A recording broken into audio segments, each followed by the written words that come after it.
నగరం, ఈ ప్రాంతాన్ని అభివృద్ధి చేద్దాం. అదేవిధంగా కుత్బుల్లాపూర్ నియోజకవర్గానికి సంబంధించినవి కూడా పూన శ్రీశైలం గౌడ్ గారు ఇక్కడ ఉన్నారు.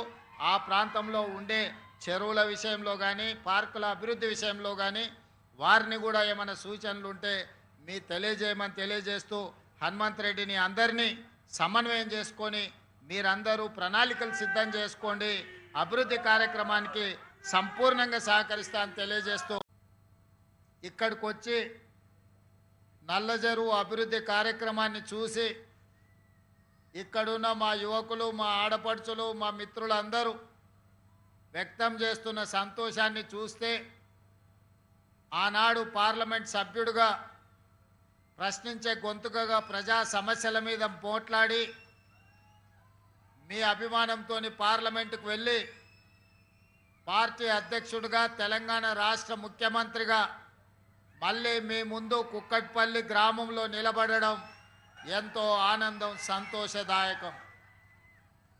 ఆనాడు పార్లమెంట్ సభ్యుడిగా ఈ ప్రాంతాన్ని ఎంత అభివృద్ధి చెయ్యాలన్న కోరిక నాకు ఉన్నా పరిస్థితులు, నిధులు అనుకూలించకపోవడంతో ఆ రోజు మీరు ఆశించిన నేను చేయాలనుకున్న అభివృద్ధిని పూర్తి స్థాయిలో ఆనాడు చేయలేకపోయినా, కానీ ఈనాడు మీ అందరి ఆశీర్వాదంతో, మీ అందరి అభిమానంతో తెలంగాణ రాష్ట్ర ముఖ్యమంత్రిగా బాధ్యతలు చేపట్టి ఆనాడు నేను చేయలేకపోయిన అభివృద్ధి మల్కాజ్గిరి పార్లమెంటు నియోజకవర్గంలో ప్రతి కాలనీలో చెయ్యగలిగిన అభివృద్ధి 100% చెయ్యడానికి నా బాధ్యత తీసుకుంటా.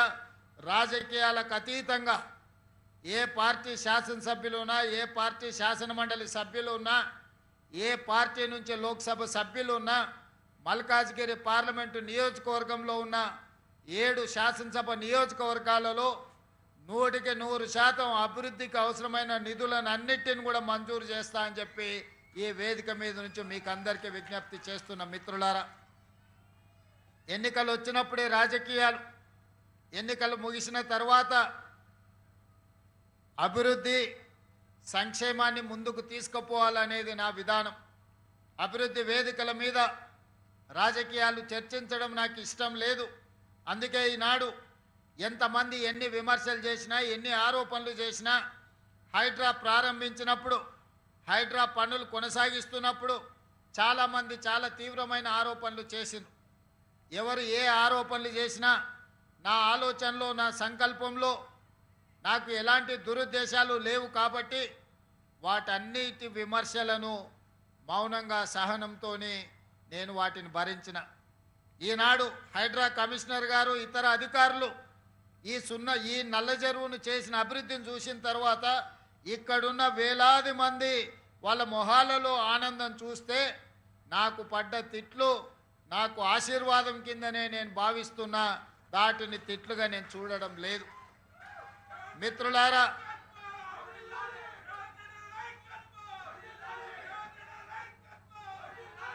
వివిధ జిల్లాల నుంచి, వివిధ రాష్ట్రాల నుంచి, వివిధ దేశాల నుంచి కూడా మన ప్రాంతానికి ఉద్యోగ ఉపాధి అవకాశాల కోసం ఇక్కడికి తరలి వస్తున్నారు. మనం కళ్ళు మూసి తెరిచే లోపల వేల మంది లక్షలైనరు. ఇవాళ లక్షల జనాభా 1,34,00,000కు పెరిగిపోయింది అనంటే ఈ మహానగరం ఈరోజు ప్రపంచంతోనే పోటీ పడే విధంగా ఈరోజు అభివృద్ధి చెందుతున్నది. ఈరోజు లక్షలాది మంది ఇతర ప్రాంతాల నుంచి ఇక్కడికి వచ్చినప్పుడు నివసించడానికి స్థలం లేకనో, అవకాశం ఉన్న దగ్గర చిన్న చిన్న గుడిసెలు వేసుకోనో, లేకపోతే వాళ్ళ ఆదాయంలో 1-2 గదులు నిర్మించుకోనో, ప్రభుత్వ స్థలాలలో లేకపోతే చెరువుల్లో నిర్మాణం చేసుకొని ఉండొచ్చు. కానీ అనధికారికంగా అలా కట్టుకున్న వాటిని తొలగించినప్పుడు కొంతమంది పేదలకు నష్టం జరిగి ఉండొచ్చు, ఇంకొంతమంది పేదలకు దుఃఖం కలిగి ఉండొచ్చు. ఇవాళ నేను వేదిక మీద నుంచి స్థానిక శాసనసభ్యులు, అదేవిధంగా మిత్రుల అరికపూడి గాంధీ గారికి నేను సూచన చేస్తున్నా, ఈ విధంగా ఎవరైనా నిర్వాసితులు జరిగితే, వాళ్ళు ఏవైనా నివాస స్థలం కోల్పోతే వాళ్లకు కొన్ని డబుల్ బెడ్రూమ్ ఇండ్లు నేను తీసిపెట్టినా, నిజమైన అర్హులైన పేదలుంటే వాళ్లకు నివసించడానికి అవసరమైన వసతిని కల్పిద్దాము. మీరు వాటికి సంబంధించిన వివరాలు సేకరించండి. ఏ పేదవాడిని ఇబ్బంది చేయడం, ఏ పేదవాడి ఇల్లు కూలగొట్టడం మన ప్రభుత్వం యొక్క ఉద్దేశం కాదు. కానీ బస్తీలలో, కాలనీలలో, మనం నివసించే ప్రాంతాలలో ఈరోజు నీళ్లు నిలిచే ప్రాంతాన్ని మనం ఆక్రమించుకుంటే, చెరువులలో మనం అక్రమ నిర్మాణాలు చేపడితే చిన్న వర్షం వచ్చినా ఆ నీళ్లు మన కాలనీలోకి, మన ఇళ్లలోకి వచ్చి జీవితకాలం కష్టపడిన మన సొమ్మంతా తినడానికి బియ్యం నుంచి చదువుకున్న పిల్లల సర్టిఫికెట్లతో పాటు మన బట్టలు, మన సర్టిఫికెట్లు, మన టీవీలు, మన ఫ్రిడ్జులు, చివరికి మనం కప్పుకునే దుప్పట్ల నుంచి మంచాల వరకు నీళ్ళల్లో ఈరోజు తడిసిపోతున్నాయి.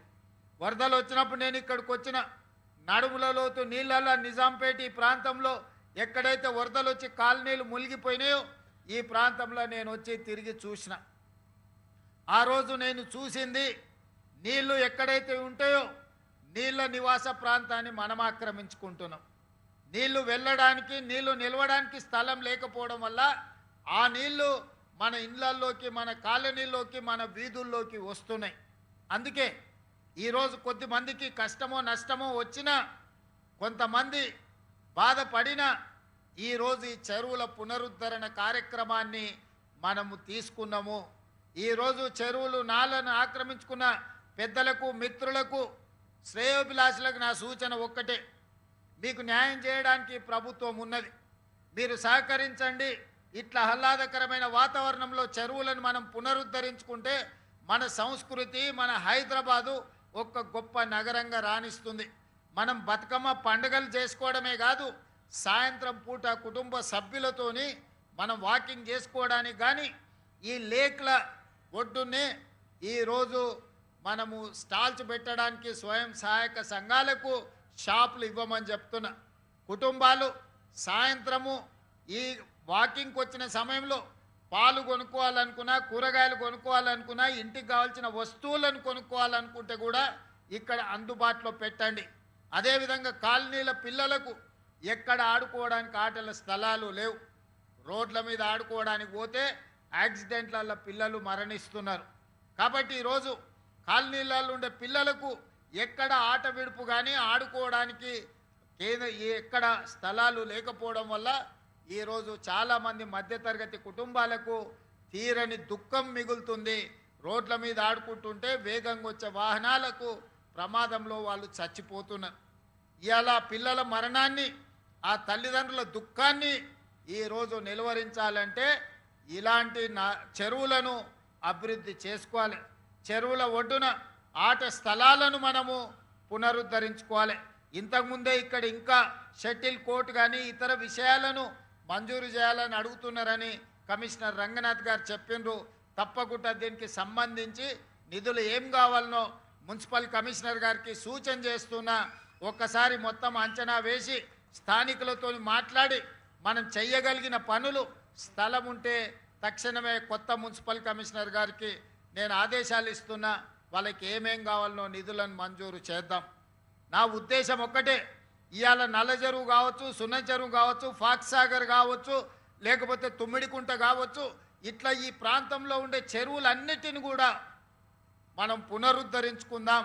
ఇవాళ కృష్ణారావు గారు నాలాకి రీటైనింగ్ వాళ్ళు అడిగిండు, తప్పకుండా వాటిని కూడా నిర్మించుకుందాం. మనం ఇందిరమ్మ కాలనీలో కావాల్సిన పైప్ లైన్ కూడా మిగతాది అశోక్ రెడ్డికి చెప్తున్న వాటర్ వర్క్స్కు అక్కడ ఏం సమస్య ఉందో దాన్ని పరిష్కరించండి.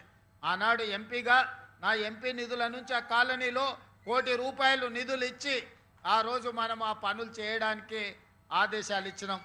ఇవాళ మనదే ప్రభుత్వం ఉన్నది, ఆ సమస్యను పరిష్కరించాల్సిన బాధ్యత మన మీద ఉన్నది. అక్కడ ఉన్నోళ్ళందరూ పేదోళ్ళు, వలస వచ్చినోళ్ళు.